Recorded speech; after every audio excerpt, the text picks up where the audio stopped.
फातिमा की रानी माँ, प्रभु यीशु की माँ, आसरा तू ही है माँ।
जय यीशु क्रिस्त में प्रिय भाई और बहनों, हम लोग पेंतेकोस्त पर्व की तैयारी में है।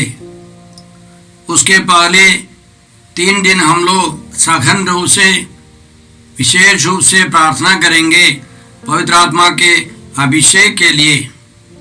हम याद रखें, जिनको बपतिस्मा मिला है, दृढ़ीकरण संस्कार मिला है, उनको पवित्र आत्मा मिल चुका है, लेकिन उनके अभिषेक का असर, उसका प्रभाव, उसका अनुभव हमें चाहिए। इसलिए हम लोग प्रार्थना करते हैं। हर साल हम लोग पेंतेकोस्त पर्व की तैयारी करते हैं। वो पर्व हम लोग मनाते हैं, पवित्र आत्मा के लिए विशेष रूप से प्रार्थना करते हैं। इस प्रथम दिन में, पहले दिन में हम लोग विशेष रूप से सुरक्षा के लिए प्रार्थना करें, क्योंकि हमारा माहौल ऐसा है कि पहले से ज़्यादा हमको सुरक्षा चाहिए। तो सबसे पहले हम लोग ईश्वर का वचन ले। संत लूकस के सुसमाचार अध्याय 1 में हम लोग पढ़ते हैं, स्वर्गदूत गब्रिएल माता मरियम के पास आया और उसने अभिवादन किया और उसने ये संदेश दिया कि ईश्वर का पुत्र जन्म लेने वाला है। माता मरियम से उसने कहा, देखिए आप गर्भवती होंगी, पुत्र प्रसव करेंगी, आप उसका नाम ईसा रखेंगे, यीशु रखेंगी। वे महान होंगे और सर्वोच्च प्रभु के पुत्र कहलाएंगे। पिता ईश्वर उन्हें उसके पिता दाऊद का सिंहासन प्रदान करेगा। वह याकूब के घराने पर सदा सर्वदा राज्य करेंगे और उसके राज्य का अंत नहीं होगा। यह संदेश सब सुनकर माता मरियम घबरा गई, वो डर गई, असमंजस में पड़ गई। माता मरियम ने पूछा, यह कैसे संभव है? मेरी शादी तो नहीं है, पुरुष से संसर्ग नहीं है। तो स्वर्गदूत ने आगे समझाया, पवित्र आत्मा आप पर उतरेगा, सर्वोच्च प्रभु की शक्ति की छाया आप पर पड़ेगी, इसलिए जो आपसे उत्पन्न होंगे वे महान होंगे और सर्वोच्च प्रभु के पुत्र कहलाएंगे। तो हमको समझना है कि हर विषम परिस्थिति में, हर संकट के समय हमारे पास एक ही उपाय है, पवित्र आत्मा हमारे ऊपर उतरे, सर्वोच्च प्रभु की शक्ति की छाया हम पर पड़े, तो हमसे उत्पन्न होंगे।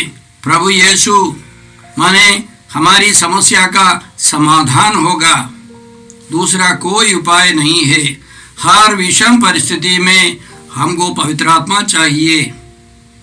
आगे हम लोग पढ़ते हैं कि मरियम शीघ्रता से चल पड़ी और एलिजाबेथ के घर पहुंची तो एलिजाबेथ पवित्र आत्मा से भर गई और उसने आनंद से पवित्र आत्मा की शक्ति से भरकर यह घोषणा की, धन्य है आप स्त्रियों में, धन्य है और धन्य है आपके गर्भ का फल जो यीशु है, ईश्वर का पुत्र।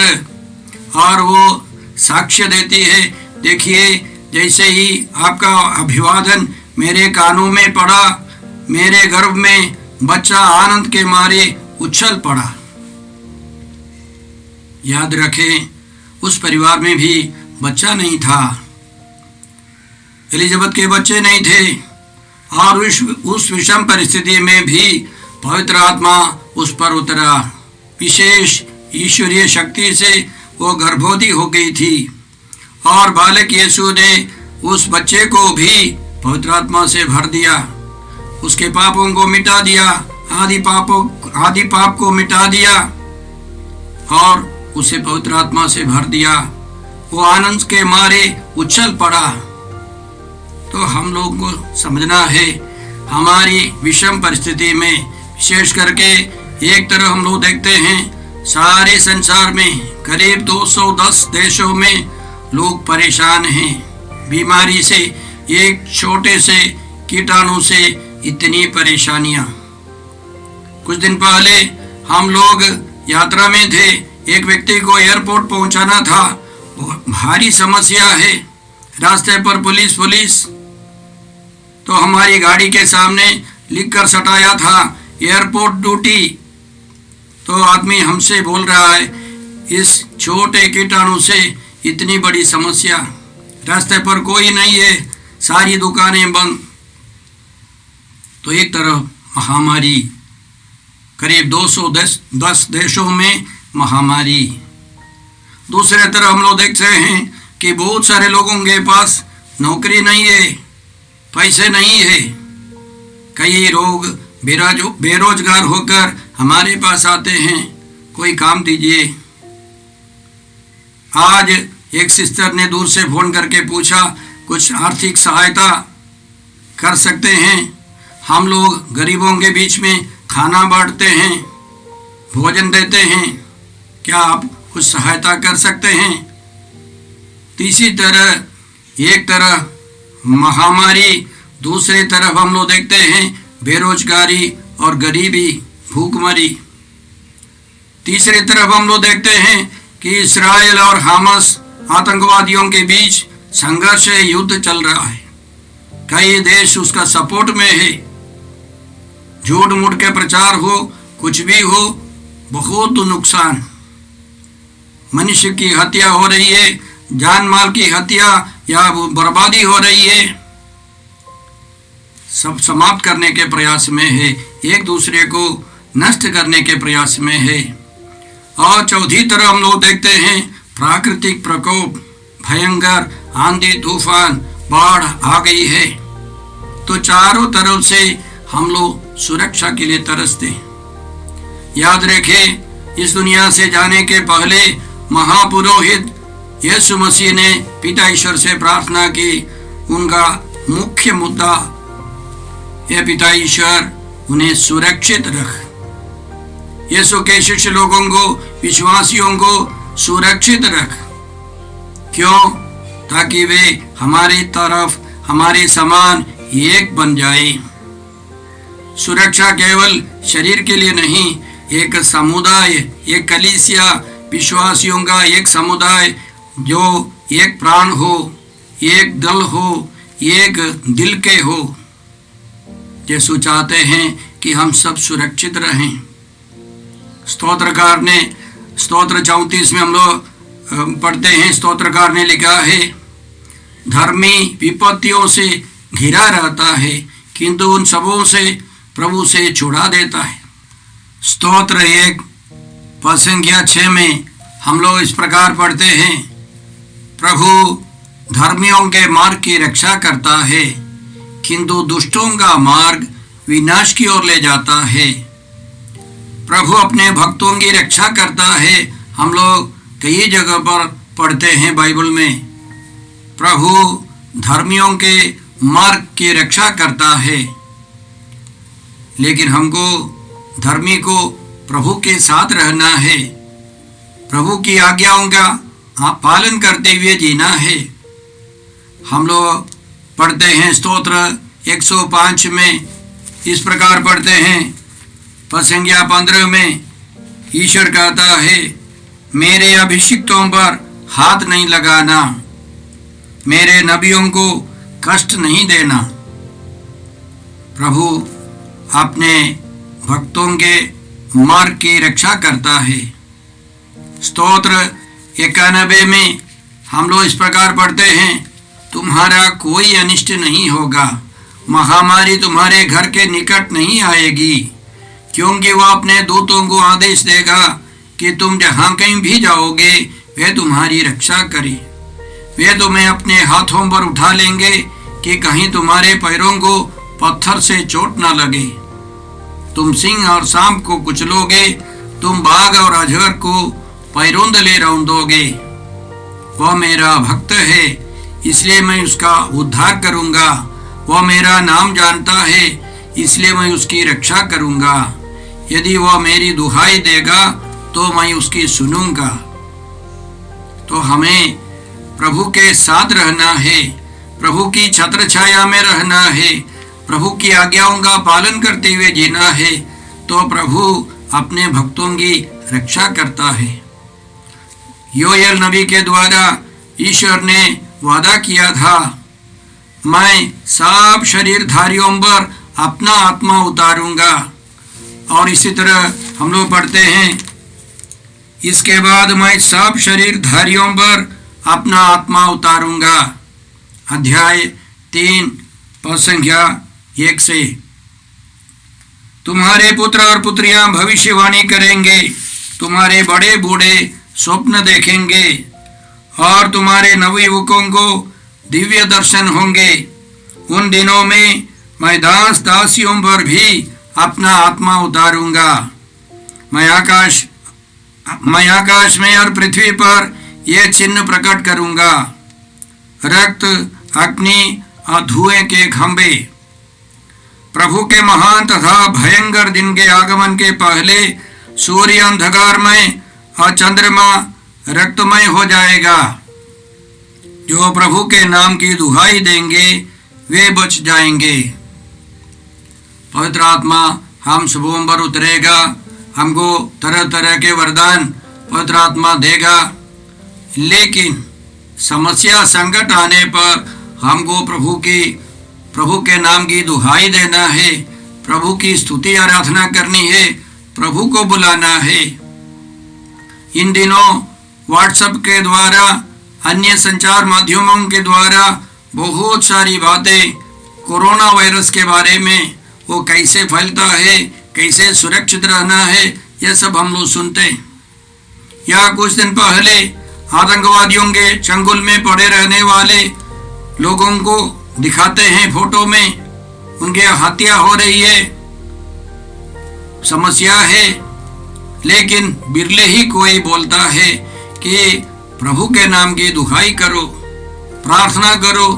कुछ लोग जरूर बोलते हैं, अधिकांश लोग मन से, दिमाग से, अपनी बुद्धि से समस्याओं का समाधान करने का प्रयास में है। हम अपनी बुद्धि का प्रयोग करना खराब नहीं है, लेकिन सबसे पहले हमको प्रभु के नाम की दुहाई देना है, हमें प्रभु को पुकारना है, पवित्र आत्मा के अभिषेक के लिए प्रार्थना करनी है।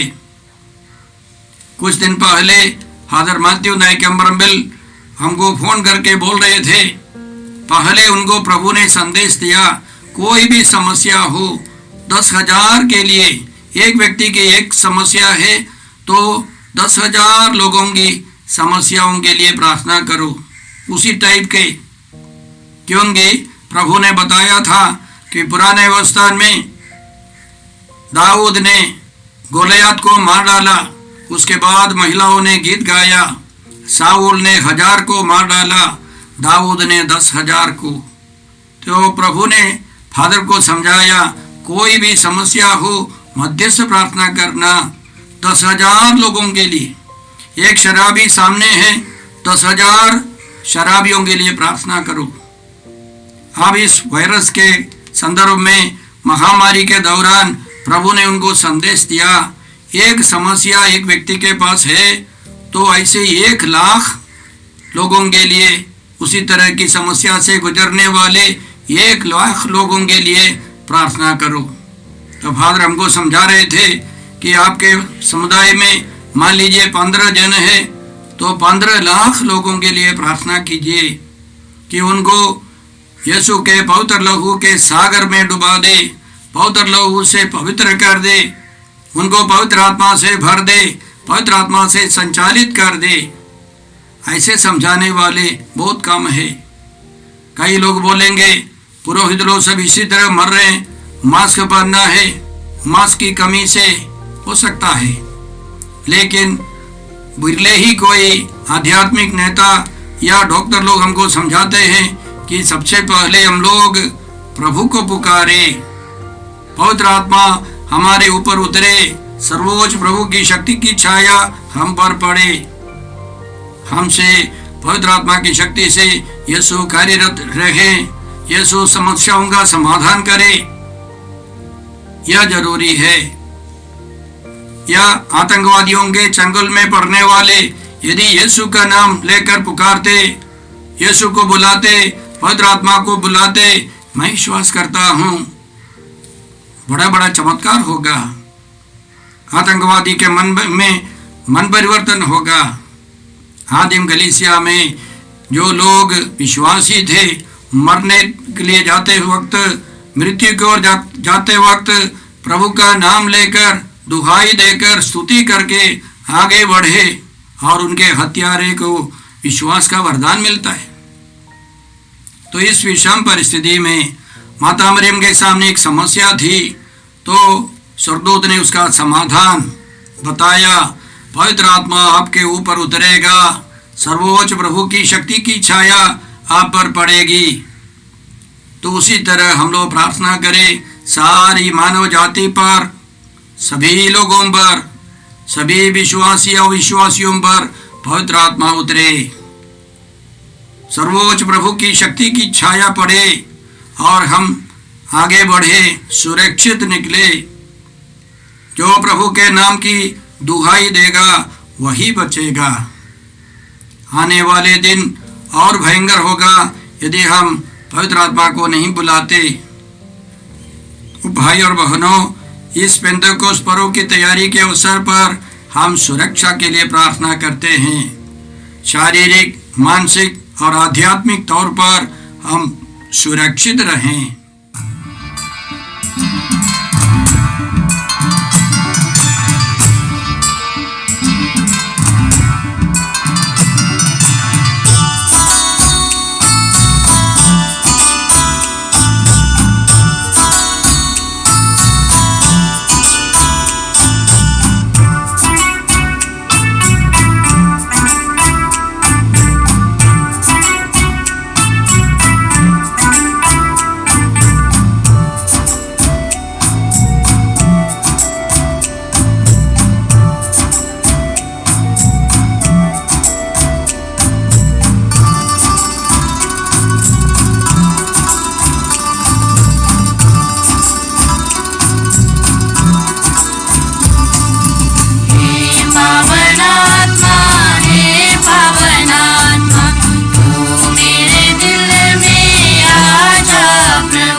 आइए हम प्रार्थना करते हैं। हे अबा पिता, हे प्रभु यीशु, हे पवित्र आत्मा ईश्वर, इस पेंतकोस्त पर्व की तैयारी में हम प्रार्थना करते हैं, पवित्र आत्मा हम सबों पर उतरे, सर्वोच्च प्रभु की शक्ति की छाया हम पर पड़े, हम पवित्र आत्मा के फलों, दानों और वरदानों से भर जाए। विशेषकर हम लोग ईश्वरीय सुरक्षा का अनुभव करें, हम हिम्मत से, साहस से आगे बढ़ सके। हम यह प्रार्थना करते हैं प्रभु क्रिस्त के द्वारा, आमीन। हमारे प्रभु यीशु क्रिस्त की कृपा, ईश्वर का प्रेम और पवित्र आत्मा का साहचर्य आप सबों को प्राप्त हो, आमीन।